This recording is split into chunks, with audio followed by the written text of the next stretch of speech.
तो क्या बुमराह एक्चुअल में आईपीएल 2023 से बाहर हो चुके हैं? पिछले संडे की बात है, ऑलमोस्ट 10:30 बज रहा था जब ट्विटर पे ट्रेंड होने लग गया कि बुमराह मतलब आईपीएल 2023 और डब्ल्यूटीसी फाइनल से रूल्ड आउट हो चुके हैं। ये क्रिकबज़ की एक रिपोर्ट थी जिसके मुताबिक ये सारी चीजें क्लेम की गई थी, और मैं भी भाई यही कह रहा था कि ये तो क्रिकबज़ की रिपोर्ट है, अभी ऑफिशियल आएगा तब मैं मान जाऊंगा ये सारी चीजें। लेकिन ऑफिशियल आया या नहीं आया वो मुझे इतना मतलब पता नहीं, लेकिन हाँ एक चीज जो कि आपको पता चली होगी, अगर पता लगा होगा आपको तो सही है, वरना मैं आपको बता देता हूं कि बुमराह को मतलब अप्रूवल मिल चुका है बीसीसीआई की तरफ से उनकी बैक सर्जरी के लिए। और अगर उनकी बैक सर्जरी हुई, जो कि होगी, ये तो कंफर्म है, तो यहां पर इसका यही तात्पर्य निकलता है कि भाई आईपीएल 2023 और डब्ल्यूटीसी फाइनल तो छोड़ो, वो देखिए एशिया कप भी मिस कर देंगे, ये कंफर्म है। जो भी अपडेट आएगा अब मेरे को लग रहा है सितंबर से अक्टूबर के महीने में आएगा या फिर उससे पहले आएगा, लेकिन एशिया कप तो वो मिस करने वाले हैं। यहां तक तो जो चीजें हैं वो मैंने आपको क्लियर कर दी। लेकिन इस वीडियो में मैं क्या डिस्कस करूंगा, इस वीडियो में सिर्फ एक ही चीज डिस्कस करने के लिए नहीं है, इस वीडियो में टोटल मैं 5 चीजें डिस्कस करने वाला हूं जो कि हर एक एमआई सपोर्टर को जानना चाहिए। पहला जो पॉइंट था वो तो मैंने डिस्कस कर लिया कि बुमराह आईपीएल 2023 में मतलब अवेलेबल होंगे या फिर नहीं होंगे।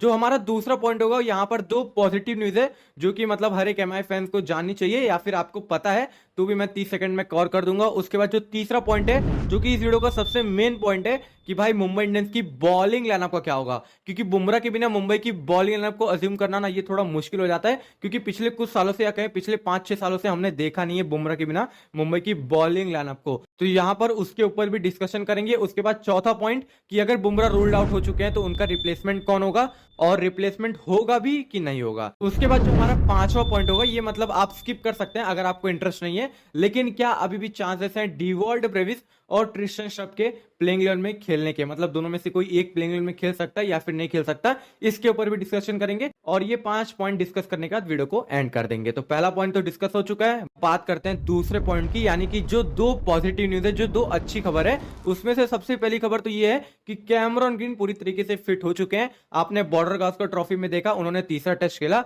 मैंने तो कहा था कि भाई चौथे टेस्ट तक वो अवेलेबल हो जाएंगे, या फिर जो रिपोर्ट्स क्लेम कर रही थी उसके मुताबिक बॉर्डर गावस्कर ट्रॉफी में वो चौथा टेस्ट खेलने वाले हैं। और अगर चौथा टेस्ट नहीं खेलते तो आईपीएल 2023 में तो भाई मतलब वो अवेलेबल हो जाएंगे, लेकिन वो फास्ट फॉरवर्ड निकले, तीसरा टेस्ट वो खेल रहे हैं। और ये एमआई के लिए थोड़ा मतलब अच्छी खबर है, मतलब पैसा इन्वेस्ट किया भाई एमआई की फ्रेंचाइजी ने, और बहुत ज्यादा पैसा इन्वेस्ट किया है, तो मतलब उम्मीदें बहुत ज्यादा है। उसके बाद जो दूसरी खबर है वो ये है कि जोफ्रा आर्चर 14 के 14 मैचेस मुंबई इंडियंस के लिए अवेलेबल रहेंगे। ये एक अच्छी खबर है, क्योंकि बुमराह अब नहीं खेलेंगे तो भाई मतलब जोफ्रा आर्चर के ऊपर बहुत ज्यादा जिम्मेदारियां आ जाती हैं, और अगर जोफ्रा रहेंगे तो भाई 2022 जैसी हाल तो नहीं होने वाली मुंबई की। तो यहां पर ये जो 2 खबर है ना, ये थोड़ा मलहम सा लगा देता है बुमराह की इंजरी वाली न्यूज पे। अब देखो, जो मैंने आपको ये दूसरा पॉइंट बताया ये बताना जरूरी था, क्योंकि तीसरा पॉइंट डिस्कस करने से पहले ये चीजें आपको जाननी जरूरी थी। अब देखिए तीसरा जो पॉइंट है, जो कि सबसे मेन पॉइंट है, वो ये है कि मुंबई की बॉलिंग लाइनअप किस तरीके की आपको नजर आते हुए दिखेगी। अब यहां पर ज्यादा कुछ चेंजेस नहीं होंगे। मुंबई की टीम में जो 2 स्पिनर होंगे, यहां पर कुमार कार्तिकेय तो भाई फिक्स है, अब इनकी जगह पर कोई आते हुए मुझे दिख नहीं रहा है। बात करते हैं दूसरे स्पिनर की, तो यहां पर ऋतिक शौकीन मेरी तरफ से तो फिक्स है, क्योंकि बल्लेबाजी भी चाहिए लोअर ऑर्डर में, तो ऋतिक शौकीन के साथ जाना पड़ेगा। और यहां पर ठीक ठाक स्पिनर भी चाहिए, तो भाई मतलब ऋतिक शौकीन के साथ जाना ही पड़ेगा। तो नंबर 7 के लिए या फिर कहें दूसरे जो हमारे स्पिनर होंगे वो ऋतिक शौकीन होंगे। अब देखिए हम बढ़ते हैं अपने 4 पेसरों की तरफ। तो यहां पर जो 3 पेसर हैं, एक तो कैमरॉन ग्रीन है। अब ये रोहित शर्मा के ऊपर है कि इनसे 4 ओवर वो निकलवाना चाहते हैं या फिर नहीं निकलवाना चाहते, लेकिन एक पेसर हमारे कैमरॉन ग्रीन हो गए। उसके बाद जो हमारे दूसरे पेसर होंगे कंफर्म, और सबसे ज्यादा जो दारोमदार होगा मुंबई इंडियंस की बॉलिंग लाइनअप का, वो जोफ्रा आर्चर के ऊपर होगा। ये हमारे दूसरे पेसर हो गए। बात करते हैं तीसरे पेसर की, तो यहां पर मैं आपसे पूछना चाहूंगा कि जॉस रिचर्डसन या फिर जेसन बेरेंडॉर्फ, मुंबई इंडियंस को किसके साथ जाना चाहिए। अब देखिए जो हमारे चौथे पेसर होंगे वो यहां पर अरशद खान होंगे। अरशद खान के पास थोड़ी थोड़ी बल्लेबाजी करने की भी काबिलियत है, मतलब थोड़ी अच्छी काबिलियत है, तो यहां पर जोफ्रा आर्चर के पास बल्लेबाजी करने की काबिलियत है। उसके बाद देखिए ठीक ठाक बल्लेबाजी कुमार कार्तिकेय भी कर लेते हैं। तो यहां पर मुंबई का जो लोअर ऑर्डर है ना वो थोड़ा ज्यादा मजबूत हो जाएगा। तो यहां पर अरशद खान को ले ले, तो हमारे 4 पेसर जो मैंने आपको बताया यहां पर ये हो गए। अब देखिए कुछ चीजें और है जो आपको जानना चाहिए, कि देखिए बुमराह नहीं है तो बुमराह की जगह पर बुमराह का जो काम रहता था, मतलब जो पावर प्ले के ओवर्स में एक और गेंदबाजी कर देना, मिडिल ओवर्स में आके गेंदबाजी कर देना, उसके बाद डेथ ओवर्स में आके गेंदबाजी कर देना, तो ये काम कौन करेगा। तो यहां पर सिर्फ एक ही नाम नजर आता है, जो कि है जोफ्रा आर्चर का। जोफ्रा आर्चर वही काम करेंगे जो कि बुमराह करते थे। उसके बाद देखिए जो पावर प्ले के ओवर्स हैं, यहां पर मैं अगर लेके चल रहा हूं, चलिए जॉस रिचर्डसन को हम लेके चलते हैं। तो यहां पर जॉस रिचर्डसन और अरशद खान की बात करें तो देखिए जहां तक मुझे लगता है कि शुरुआत के जो 10 ओवर होंगे ना, उसमें से 4 ओवर अरशद खान की निकलवा दिए जाएंगे और जा रिचर्डसन 2 ओवर डालेंगे और 16 से 20 ओवर के बीच में जा रिचर्डसन से 2 ओवर गेंदबाजी करा दी जाएगी। तो यहां पर ये सारी चीजें मैनेज होंगी। उसके बाद मिडिल ओवर्स के लिए तो भाई कैमरॉन ग्रीन है, कुमार कार्तिकेय हैं, उसके बाद ऋतिक शौकीन है, तिलक वर्मा भी गेंदबाजी कर ही लेते हैं। उसके बाद टिम डेविड भी अच्छे खासे स्पिनर है। तो यहाँ पर ऑप्शंस मुंबई के पास है, लेकिन कुछ सर्टेन ऑप्शंस है ना, उसकी बेसिस से हम चुने तो यहाँ पर ये चीजें निकल कर सामने आती हैं।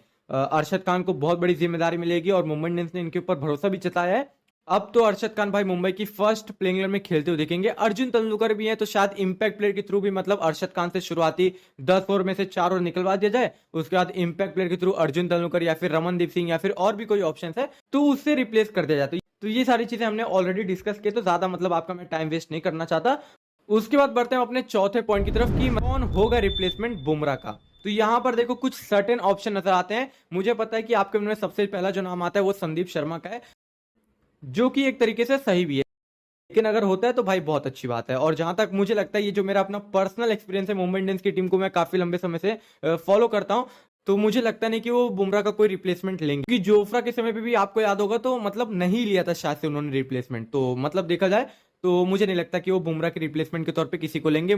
मुंबई के पास पहले से ही काफी अच्छे पेसर्स है, तो यहाँ पर जो पेसर होगी या फिर जो बॉलिंग लाइनअप होगी मुंबई की, वो मैंने आपको बता दी। और 2022 जैसी हाल तो बिल्कुल ही नहीं होने वाली। ठीक है, यहाँ पर हमने 4 पॉइंट डिस्कस कर लिए। बढ़ते हैं हम अपने 5वें पॉइंट की तरफ। ये इतना ज्यादा इंपॉर्टेंट नहीं है, मैं आपको पहले बता दूंगा, लेकिन कुछ हमारे भाइयों के मन में है कि क्या डिवॉल्ट ब्रेविस और ट्रिस्टन श्रफ इन दोनों में से कोई एक खेलने वाला है। अब देखो मुंबई इंडियंस को अगर अपनी बॉलिंग लाइनअप को मजबूत करना है, उनको 2 ओवरसीज पेसर के साथ जाना ही पड़ेगा। यहां पर कैमरॉन ग्रीन को आप ऐड मत करना, उनको छोड़ के किसी 2 ओवरसीज पेसर के साथ जाना पड़ेगा। एक तो जोफ्रा आर्चर फिक्स है, अब जारी रिचर्डसन और जेसन रैंडॉल्फ, इन दोनों में से किसी एक के साथ मुंबई को जाना पड़ेगा। मतलब देखो डायरेक्टली कहूं तो मतलब ना ही है, मतलब इस सीजन तो मतलब नामुमकिन सी चीजें इन दोनों का खेलना। अगर टीम डेविड शुरुआती मैचेस में अच्छा परफॉर्म नहीं कर पाते तो यहाँ पर ट्रिस्टन श्रफ और डिवॉल्ट ब्रेविस इन दोनों में से किसी एक को खेलने का मौका मिलेगा। ज्यादा चांसेस ट्रिस्टन श्रफ के ही है। तो इस वीडियो को यही समाप्त करते हैं। उम्मीद है कि आपको सारी चीजें समझ आई हो। मुझे पता है कि बहुत ज्यादा मतलब दुख हुआ है ऐसे एमआई फैन, मैं फील कर सकता हूँ कि बुमराह के बिना मुंबई की बॉलिंग लाइनअप को अज्यूम करना मतलब बहुत ज्यादा मुश्किल हो जाता है, क्योंकि पिछले कुछ सालों से हमने ऐसा मतलब होते हुए नहीं देखा है। मतलब आईपीएल 2022 में भी सारे बॉलर्स खराब कर रहे थे मुंबई इंडियंस के लिए, लेकिन बुमराह मतलब अकेले दम पे मुंबई की बॉलिंग लाइनअप को संभाले हुए थे। और हमने बहुत ज्यादा सपने सजाए थे बुमराह प्लस जोफ्रा, वो भी मतलब पूरे नहीं हो पाएंगे। और जहां तक है कि भाई मतलब ये आप मान के चलिए कि बुमराह आईपीएल 2023 नहीं खेलने वाले। मुझे लगता है कि बस इस वीडियो को यहीं एंड करना चाहिए। और देखो मैं आपसे सिर्फ एक चीज कहूंगा कि इस वीडियो को आपको लाइक करना नहीं करना ये आपके ऊपर है, सब्सक्राइब करना चैनल को नहीं करना है ये आपके ऊपर है, लेकिन इस वीडियो को शेयर करो अपने एमआई फ्रेंड के साथ, क्योंकि उनको पता चलना चाहिए कि क्या क्या चीजें हैं। मुंबई इंडियंस की टीम अभी भी इतनी ज्यादा कमजोर नहीं हुई जितनी ज्यादा बताई जा रही है। नहीं नहीं भाई, इतनी ज्यादा चीजें मतलब नहीं गिरी है, मतलब मुंबई इंडियंस मजबूत अभी भी है।